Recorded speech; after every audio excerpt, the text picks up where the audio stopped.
Esta noche el nombre del tema es Todavía no es el final. Dígale a la persona que está junto a usted, todavía no es el final.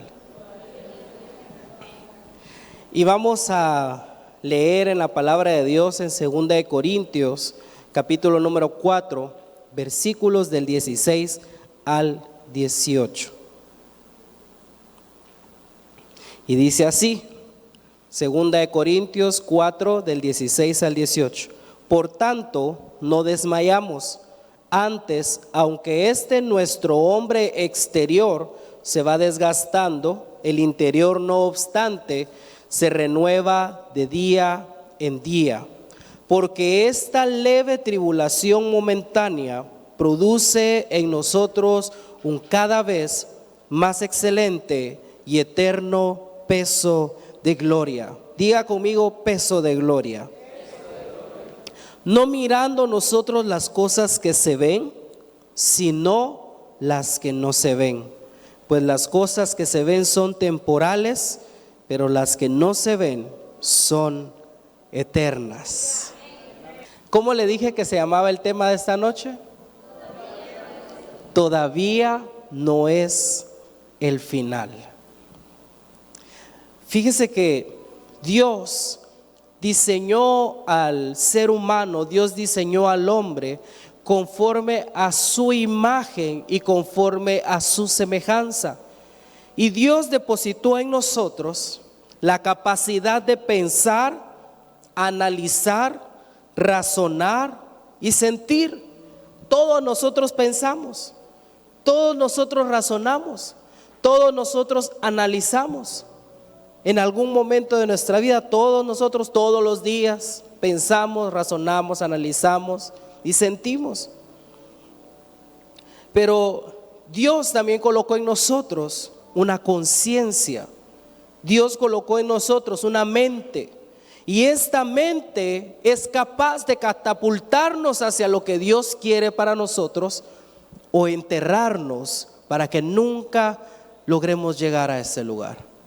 En nuestra mente está la capacidad de catapultarnos hacia el destino de Dios o soterrarnos y que nunca jamás logremos llegar ahí.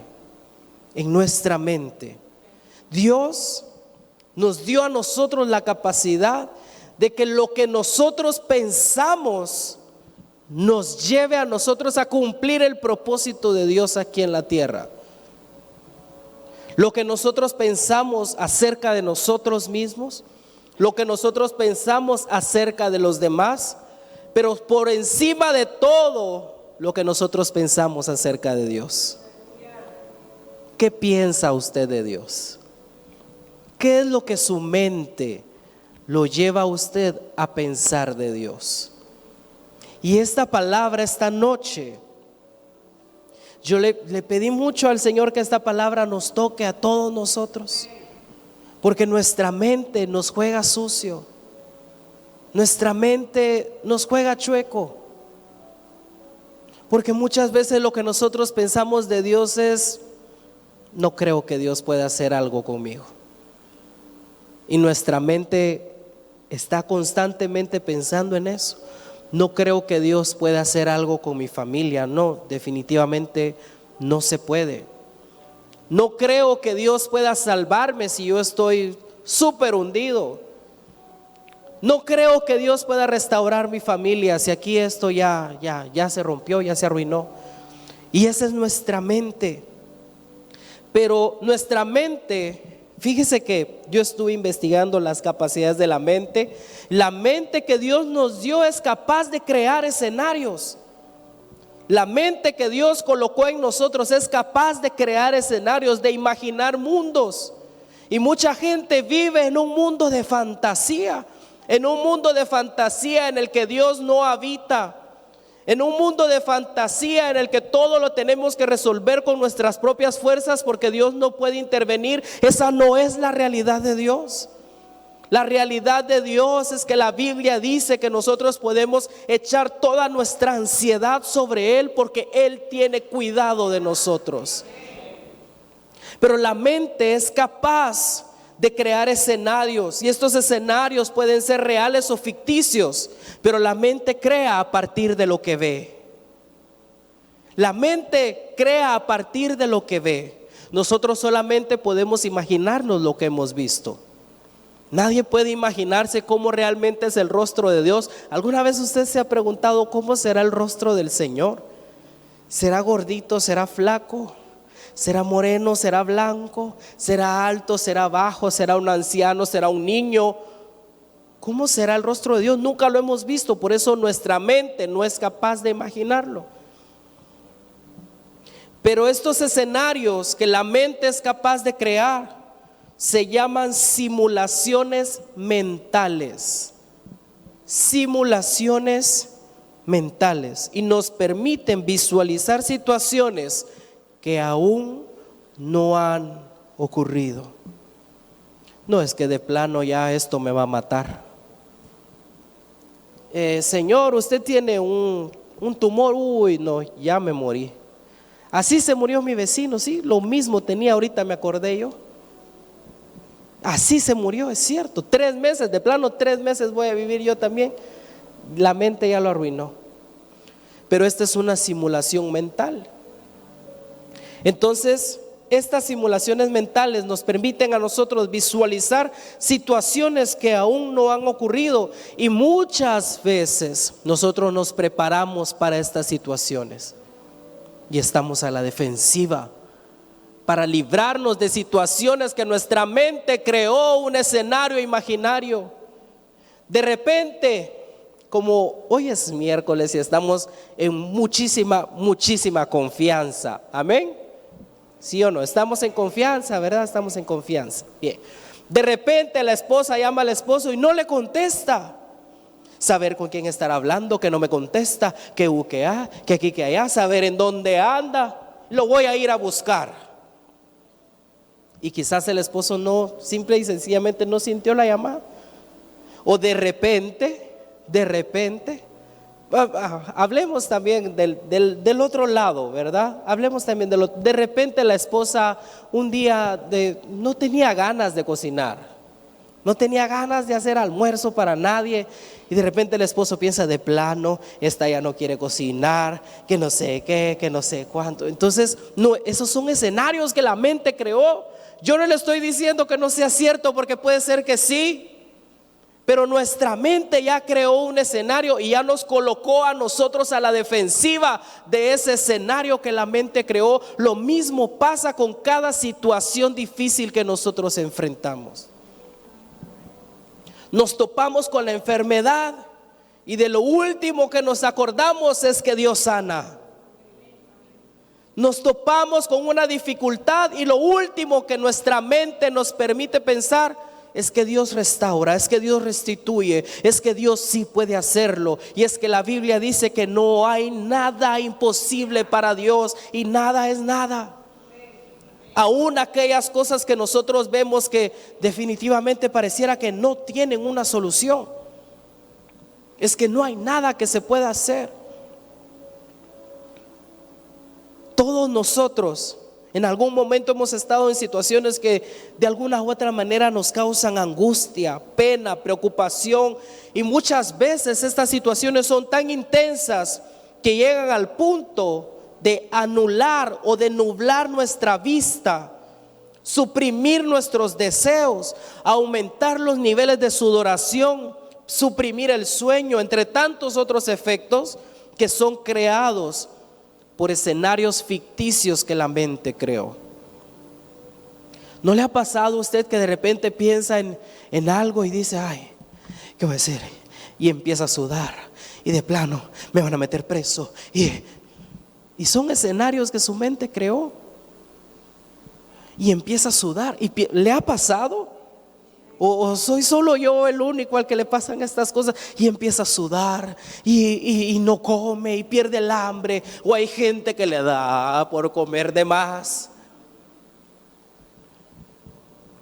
Nosotros podemos vivir en muchos estados emocionales, pero hay dos que están afectando severamente al humano.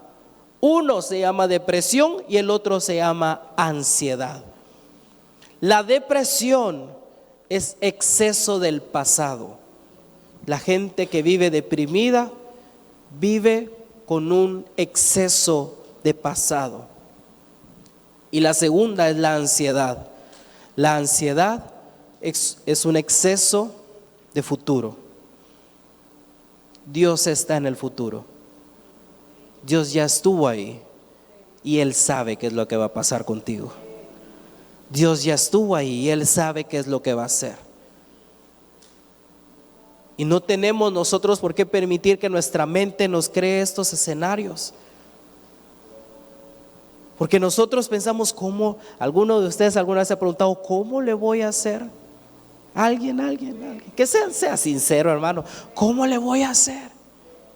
Fíjese que en la Casa Abundancia yo compartí el testimonio acerca del nacimiento de mi hijo y se lo voy a contar porque cabe dentro de esto, ¿verdad? Yo utilizo mis propias expresiones para hablar con Dios, así es que no se asombre de lo que le voy a contar. Fíjese que mi hijo estaba a una fecha probable de parto para el 16 de septiembre. Entonces yo sabía que por ahí del 10 cualquier cosa podía pasar. Pero el 1 de septiembre mi esposa fue a su cita normal, que si no la ven aquí es porque está por ahí arrullando al bebé, ¿verdad? Ella fue a su cita. De repente me dijo, ya estoy aquí con la doctora. Yo, va, que todo le salga bien. Si le hacen ultrasonido ahí me manda fotos, porque pues yo estaba en el trabajo y todo bien. Y me dijo, me van a monitorear el corazón. Va. Yo estaba tranquilo. De repente, como a los 30 minutos me envió un mensaje y me dice, mire, me van a operar hoy. El bebé va a nacer hoy y aquí. Y estaba en una clínica privada y nosotros pues habíamos planeado que el bebé naciera en el Seguro Social, pero en la capital. Yo le dije, ¿cómo? ¿Hoy? Sí, me dijo, a las 11 me operan, eran las 10 cuando me dijo eso.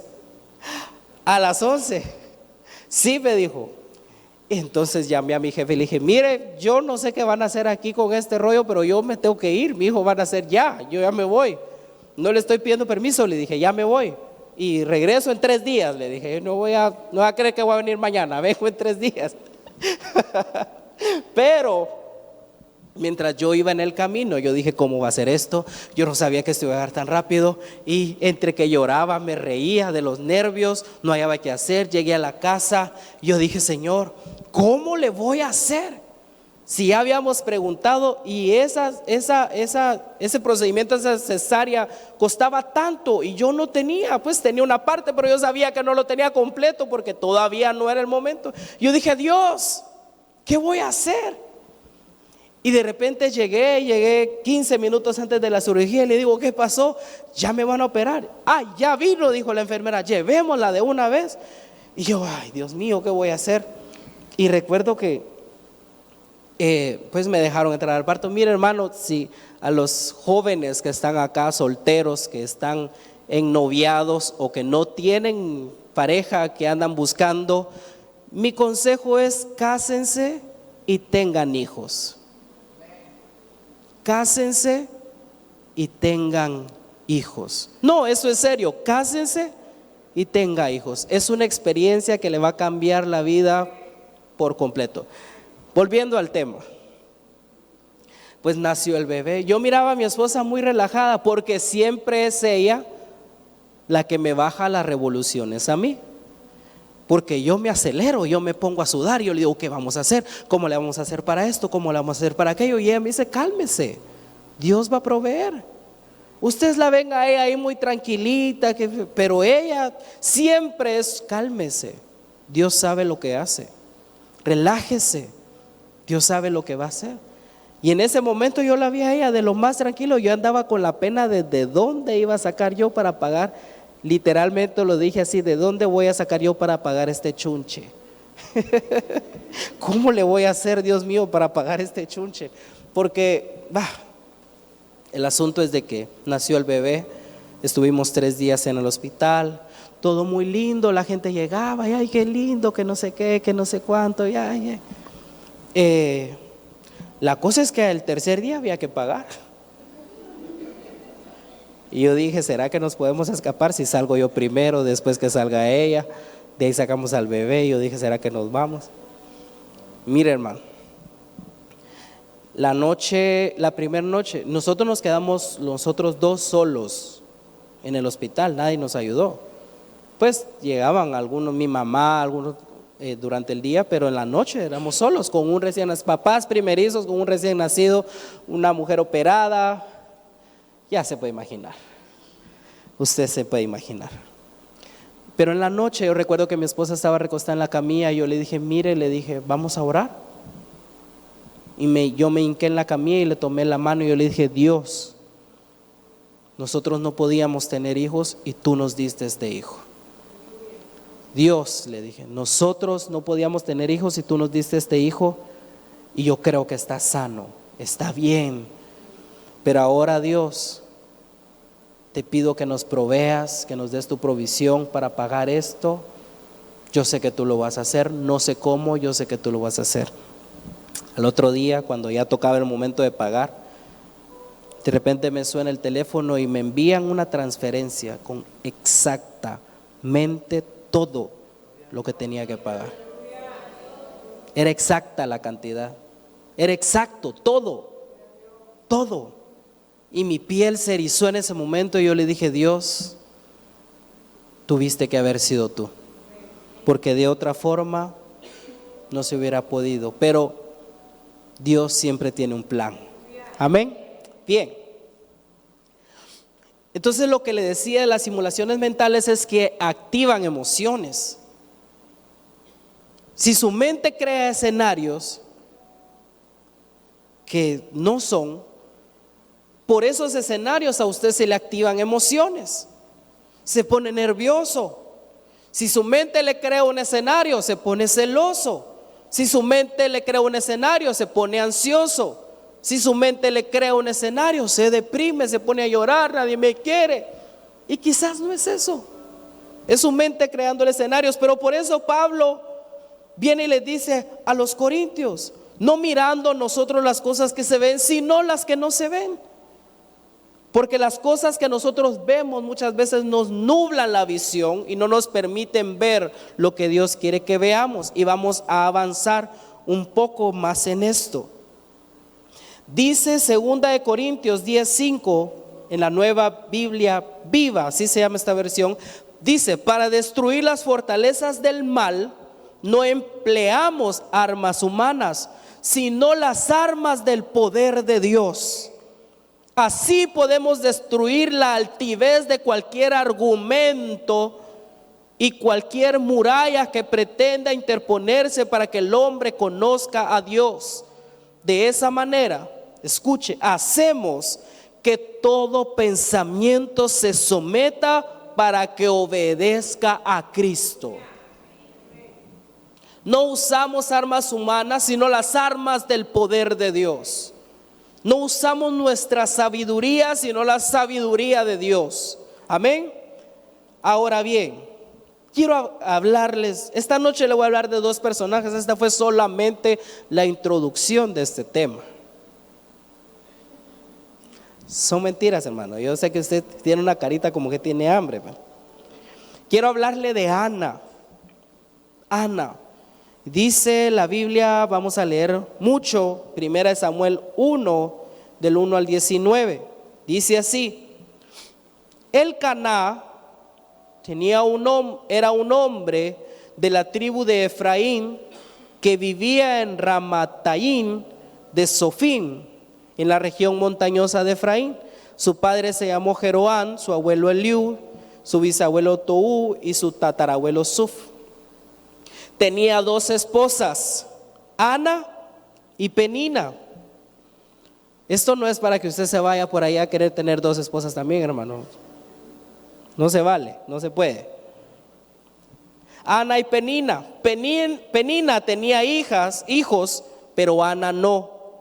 Cada año Elcaná y su familia viajaban al santuario en Silo para adorar al Señor Todopoderoso y ofrecerles sacrificios. En aquel tiempo oficiaban como sacerdotes los hijos de Elí, Ofni y Finés. El día que ofrecía sacrificio, el Caná celebraba la ocasión, dando porciones de la carne a Penina y a sus hijos e hijas. O sea, Penina no solamente tenía un hijo, tenía varios, y entre ellos hombres y mujeres, porque aquí dice hijos e hijas. A Ana le daba una porción especial.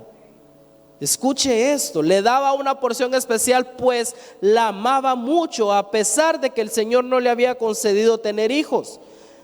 Pero dice aquí, Penina empeoraba la situación burlándose de Ana a causa de su esterilidad. Todos los años era igual. Penina se burlaba y se reía de ella cuando iban a Silo, y la hacía llorar tanto que Ana no podía comer. ¿Qué pasa, Ana?, le preguntaba el Caná. ¿Por qué no comes? ¿Por qué te afliges tanto por no tener hijos? ¿No es mejor tenerme a mí que tener 10 hijos? Una tarde en Silo, después de la cena, Ana fue al santuario. Recuérdese que Ana lloraba tanto que no podía comer. Y dice aquí que después de la cena, Ana fue al santuario. Seguramente no cenó, no comió, y dice que se fue al santuario. Elí, el sacerdote, estaba sentado en el lugar acostumbrado junto a la entrada. Ella estaba profundamente angustiada y clamaba con amargura mientras oraba al Señor. E hizo este voto: oh Señor, Dios Todopoderoso, si miras mi dolor, respondes a mi oración, dándome un hijo, yo te lo devolveré y será tuyo por toda su vida, y jamás será cortado su cabello.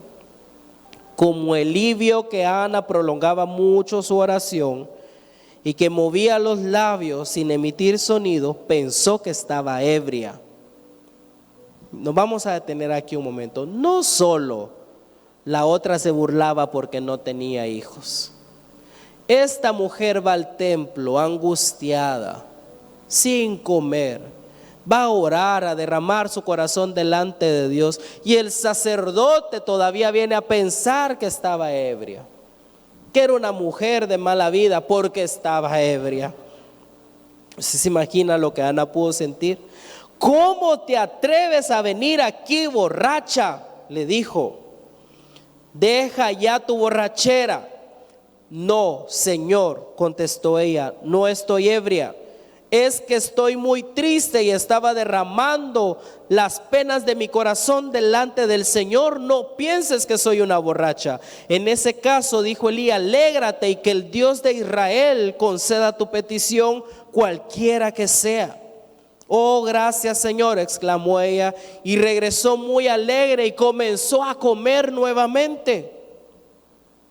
El día siguiente, toda la familia se levantó temprano y fueron al santuario a adorar al Señor una vez más. Entonces regresaron a su hogar en Ramá, y cuando el Caná durmió con Ana, el Señor se acordó de su petición. Ana vivía en una constante situación que no le permitía estar en paz ni con ella misma ni con los demás. Hasta dejó de comer. Yo no sé si hay grados de angustia, o si hay angustiadito, angustiadote o muy angustiado. No sé si es como por grados, pero esta mujer llegó al grado que no comía.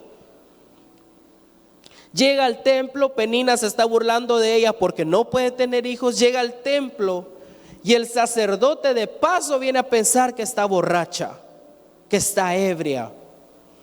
Y ella dice: no, es que estoy muy triste y estoy derramando las penas de mi corazón delante del Señor. Porque ella vivía en una situación en donde se estaban burlando de ella. Se estaban burlando de la situación que le estaba pasando. Escúcheme. Quizás el enemigo se ha reído de tu situación. Quizás la gente se ha burlado de lo que a ti te ha pasado. Quizás la gente, tú escuchas que la gente se burla de lo que te ha pasado. El Cana vivía burlándose, Penina vivía burlándose de Ana todo el tiempo. cada año, dice la Biblia, que ellos cada año iban a Silo a ofrecer sacrificios y cada año era la misma situación. Yo me imagino a Ana queriendo decir, no, yo ya no quiero ir. Ya no quiero ir porque no quiero que se sigan burlando de mí. Es que no era su esterilidad lo que la atormentaba, era la burla lo que la estaba atormentando. Era la burla lo que la estaba atormentando. Su mente estaba sumergida pensando que su vida acabaría en esterilidad sin tener hijos. Porque el escenario que nuestra mente crea es que vamos a morir en la situación en la que hoy estamos. Si tú estás pasando por una situación difícil, económica, tu mente te lleva a pensar que vas a pasar toda tu vida así, que vas a morir así. Si tú estás pasando por una situación terrible en tu matrimonio, tu mente te lleva a pensar en que vas a vivir así todo el tiempo y es mejor divorciarnos. Ese es un escenario de tu mente. Si estás pasando por una situación conflictiva con personas, con amigos, no sé, con personas a tu alrededor, tu mente te lleva a pensar que toda la vida vas a vivir así y que así vas a morir. Y Ana vivía en esta situación. Pero escúcheme, iglesia, el final de Ana no fue la amargura. Al final dice la Biblia que cuando ellos regresaron a su hogar en Ramá y cuando Elcaná durmió con Ana, el Señor se acordó de su petición. Hay un momento en la vida en el que el Señor dice, bueno, hasta aquí llegaron. Ya no se van a burlar más de mi hijo, ya no se van a burlar más de mi hija. Y es por eso que el salmista David decía que Dios prepara la mesa delante de nosotros en presencia de nuestros angustiadores. Hay un momento en el que Dios decide cambiar tu historia. Hay un momento en el que Dios decide darle un giro a tu historia. La vida de Ana no terminó ahí. Dios se acordó de su petición. Dios se acordó de su petición. Y es que ninguna lágrima que hemos derramado delante de Dios cae al vacío. El Señor toma nuestras lágrimas en su redoma. Él toma nuestras lágrimas en su redoma. Y nuestras lágrimas no son oraciones sinceras que hacemos delante de Dios. Después vienen a ser una frescura para nuestro corazón cuando Dios responde a aquello que nosotros le pedimos. Dios cambió su historia para siempre. Dios cambió la historia de Ana para siempre. Iglesia, yo quiero decirte esta noche que Dios no te va a dejar en el estado en el que actualmente estás. Dios va a cambiar tu historia. Tu vida va a tener un giro. Dios va a cambiar la historia. ¿Sabe qué? Yo siento a Dios aquí muy cerca. Siento que Él está aquí. Yo no sé si usted lo siente, pero siento que Él está aquí. ¿Y sabe qué siento a Dios? Abriendo los cielos. Muchos de ustedes necesitan cielos abiertos. Muchos de nosotros necesitamos cielos abiertos. Ha sido la oración de tu corazón que el cielo se abra. Muchos de ustedes necesitan que Dios haga un milagro, pero urgente. Y eso fue lo que Dios me habló cuando yo estaba preparando esto. Ustedes necesitan un milagro urgente, me dijo. Yo le dije, Dios, yo necesito un milagro urgente. Yo necesito un milagro. Pero ¿cómo me vas a llevar a mí a hablarle de esto a tus hijos y a tus hijas si yo necesito un milagro? Y fue ahí donde Él me dijo, ¿confías en mí, sí o no? Y yo le dije, Señor, haré lo que tú quieras y diré lo que tú me digas, y mientras yo hable, tú vas a obrar. ¿Usted sabe que Él está aquí? ¿Sabe que Él está aquí? Dice la Biblia en Job 8:7, tu pasado será insignificante comparado con tu glorioso futuro. Tu pasado será insignificante comparado con tu glorioso futuro. Nadie se va a acordar de lo que fuiste en el pasado. Cuando Dios aderece la mesa delante de ti, en presencia de tus angustiadores, la gente va a querer recordar eso que eras. Pero como Dios ya aderezó la mesa, como Dios ya puso la mesa, como Dios ya abrió la puerta, como Dios ya abrió las ventanas de los cielos, como Dios ya te sanó, como Dios ya rescató tu familia, como Dios ya rescató a tus hijos, como Dios ya contestó tu oración, ya no vas a ser el que eras antes. Ana dejó de ser la mujer que parecía ebria cuando llegaba al altar. Dejó de ser esa mujer. Cuando llevó a Samuel en sus brazos y llegó a ser este hombre un gran profeta. Y quiero avanzar un poco y terminar hablando de Job. Job 19 del 7 al 27, si quiere anótelo, apúntelo, búsquelo. Yo no se lo voy a leer completo porque esto es un bombazo, pero solo para que se dé una idea de más o menos lo que dice. Job dijo: yo grito auxilio, me agreden, pero nadie me responde, no hay justicia.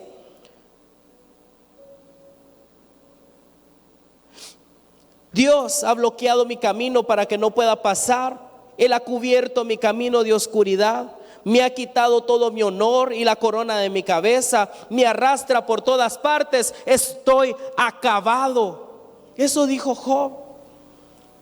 Y todos estos versículos hablan de eso. A Job decía: Él ha alejado a mis hermanos. Aquellos que yo consideraba mis amigos se han alejado, me dieron la espalda. Aún mi esposa, dice Job, mi esposa detesta mi aliento. Le causo repulsión a mis propios hermanos.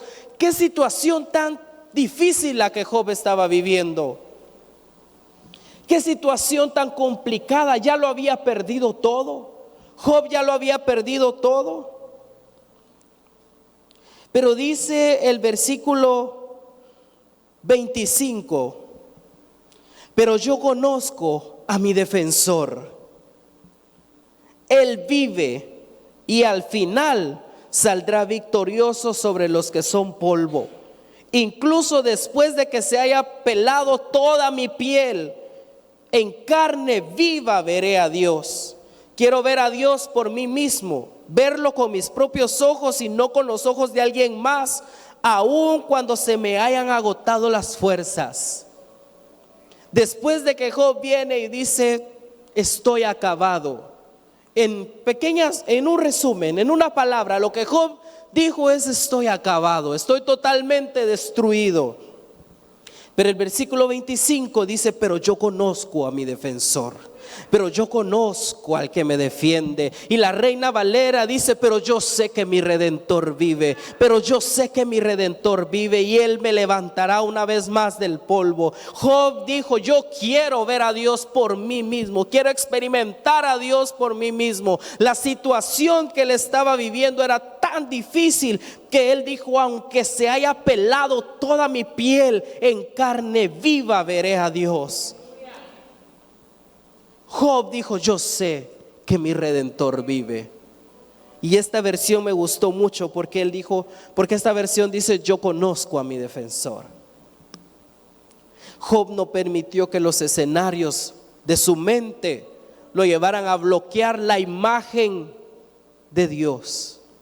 ¿Qué es lo que tu mente te está llevando a pensar de Dios? ¿Qué es lo que nuestra mente nos está llevando a nosotros a pensar acerca del Señor? Job estaba viviendo la peor de sus experiencias. Según el relato bíblico, a Job todo le salía mal. Y aquí quiero detenerme por un momento. ¿Alguien ha sentido que todo le sale mal?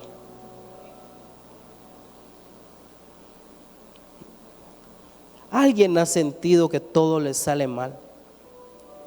¿Alguien aquí ha sentido que intenta y nada le sale? Nada le funciona. ¿A alguien le ha pasado? Job estaba viviendo esta situación. Todo le salía mal, nada salía como él quería. Sus planes estaban frustrados. Todo aquello que en algún momento valoró y todos aquellos que en algún momento valoró le dieron la espalda y todo se redujo a nada. Es que fue bombazo tras bombazo. Job, tus hijos; Job, tu casa; Job, tu ganado; Job, todo se perdió. Pero Job viene y dice: pero yo sé que mi Redentor vive. Y yo me imagino a Job sentado sobre ceniza, con la piel llena de llagas, diciendo: yo sé que mi Redentor vive. Yo sé que mi Redentor vive. Yo sé que mi Redentor vive. En medio de su sufrimiento hizo esta declaración tan poderosa. Job no esperó a salir de esa situación para declarar la grandeza de Dios. Es que Dios es grande, vivamos lo que vivamos. Es que Dios es Dios, experimentemos lo que experimentemos. Es que Dios es real. Es que Dios es el Rey. Es que Dios es el Señor de los señores. Es que Él es el Rey. Él es el Rey.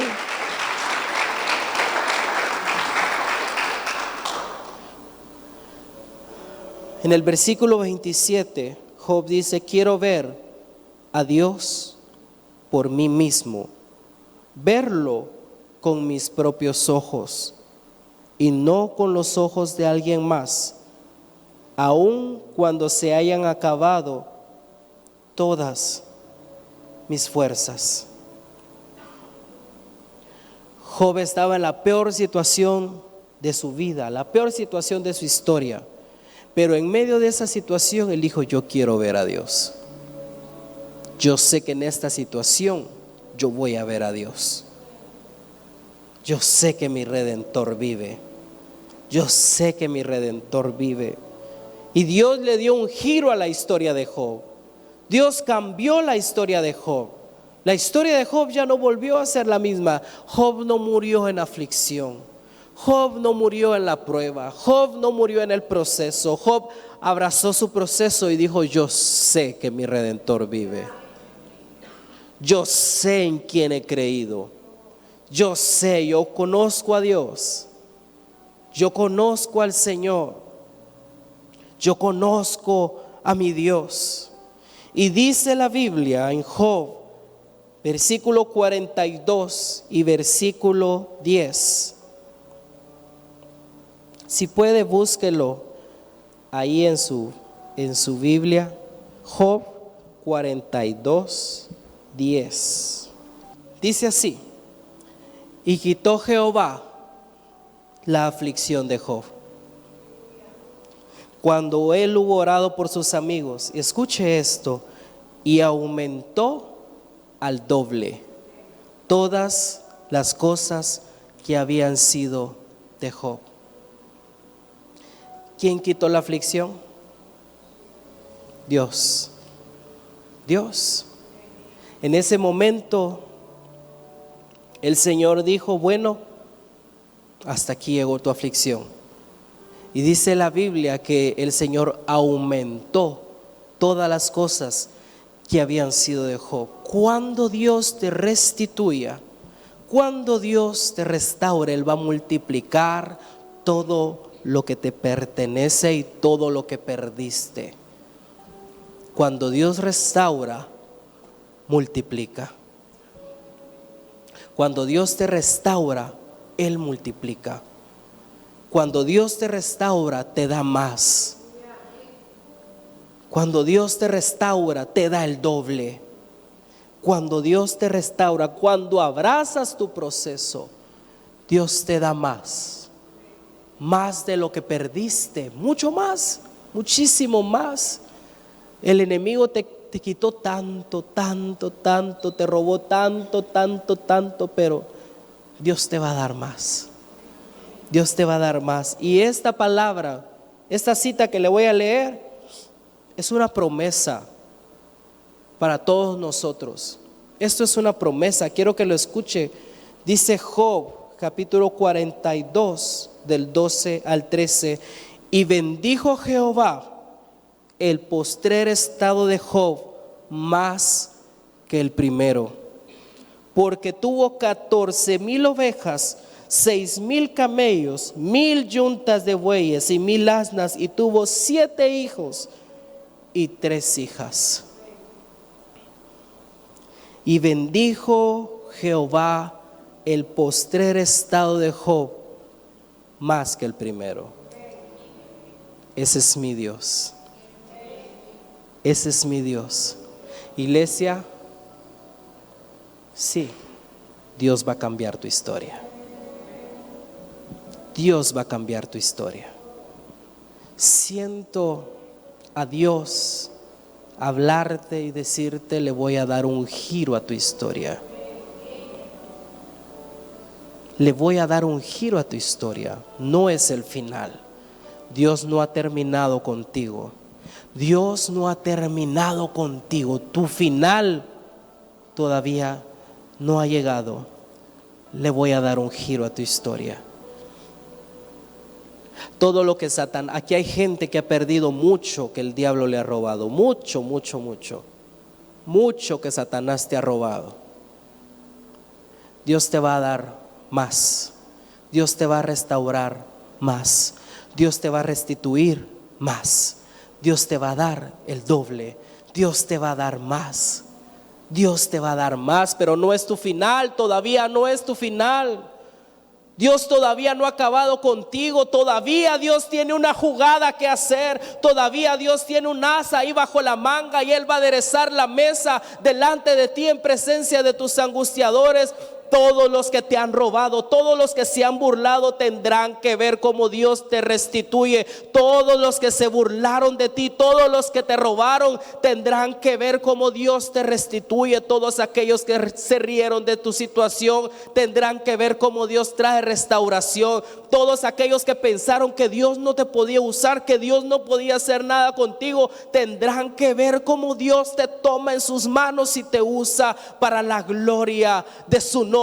Tu historia no ha terminado. No es el final. Todavía no es el final. Todavía Dios puede hacer algo. Todavía Dios puede usarte. Todavía Dios puede tocarte. Todavía Dios puede llenarte con su presencia. Todavía Dios puede hacer algo. Todavía hay algo que Dios puede hacer. Todavía Dios puede rescatar tu familia. Todavía Dios puede sanarte. Todavía Dios sigue haciendo milagros. Es que Dios sigue siendo el mismo de ayer, de hoy, y es el mismo para siempre.